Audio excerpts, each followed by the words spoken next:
قرآن مجید کی 3 صورتیں ہیں جن سے بندہ اس کا ثواب حاصل کر سکتا ہے۔ ان میں سے ایک صورت ہے قرآن مجید کو سننا، دوسرا ہے کسی کو سنانا، تیسرا ہے خود پڑھنا۔ کسی کا سننا یہ بھی باعث اجر ہے، چاہے وہ تراویح میں ہو، عمومی طور پر ہو، بچوں سے سننا ہو یا کسی بھی طور پر ہو، یا پھر دوسری صورت ہے کہ اپنا سنانا ہو، اپنا قرآن مجید کسی کو سنانا ہو اس لیے کہ میرا قرآن مجید بہتر ہو جائے، تو اس کا بھی دوہرا اجر ہے۔ یعنی عام لوگوں کو 10%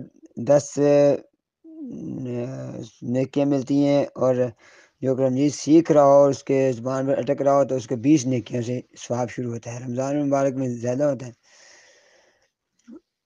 تو تیسرا ہے قرآن مجید خود پڑھنا، اگر صحیح آتا ہو تو جو اجر قرآن مجید کے خود پڑھنے میں ہے وہ اجر کسی کے سننے میں نہیں ہے۔ نبی صلی اللہ علیہ وسلم خود قرآن مجید پڑھتے تھے۔ آپ نے رمضان المبارک میں ہر سال جبرائیل علیہ السلام قرآن مجید دہرایا، اور جس سال آپ کی وفات ہوئی اس سال آپ نے 2 دفعہ دہرایا ہے۔ اور اسی طرح آپ بار بار قرآن مجید پڑھتے تھے قیام اللیل میں، باقی چیزوں میں، اور باقی صحابہ کرام کو بھی یہی کہا کرتے تھے قرآن مجید پڑھا کرو۔ سننے کا بھی ہے لیکن پڑھنے کا ثواب زیادہ ہے۔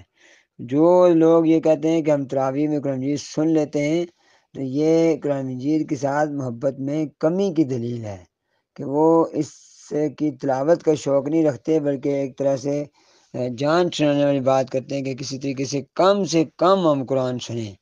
تو تراویح میں تو ایک پارہ ہوتا ہے، جبکہ قرآن مجید تو زیادہ سے زیادہ ختم کرنے چاہیے، کم از کم 3-4 قرآن مجید مکمل کرنے چاہیے۔ وہ تو تبھی ممکن ہے جب خود پڑھے۔ اور نبی صلی اللہ علیہ وسلم نے یہ جو فرمایا کہ قرآن مجید پڑھو گے 1 حرف کے بدلے میں 10 نیکیاں ہیں، اور جو اس کو قرآن مجید نہیں آتا اور وہ اٹک کے پڑھتا ہے اس کو 20 نیکیاں ہیں، وہ تبھی ممکن ہے جب ہم پڑھیں گے۔ وہ سننے کے بارے میں تو نہیں فرمایا۔ اسی طرح آپ نے پڑھنے کے تو فرمایا کہ 1 حرف کے بدلے میں 3 نیکیاں ہیں، سننے کے بارے میں نیکیوں کی کوئی حد نہیں ہے کہ اتنی ملے گی، ہو سکتا ہے اتنی، ہو سکتا ہے اس سے کم ملے۔ تو لہذا خود قرآن مجید پڑھنا بھی چاہیے، سننا بھی چاہیے، اور اپنا قرآن مجید سیکھنا سکھانا بھی چاہیے۔ اس کے لیے انتظام کرنا چاہیے، ورنہ یہ نہ ہو کہ قرآن مجید ہم پڑھتے بھی رہیں، تجوید کے ساتھ تلفظ سے نہ ہو تو ہم گناہ ہی کماتے رہیں۔ ان سب چیزوں کا ہمیں پاس رکھنا چاہیے۔ جزاکم اللہ خیر۔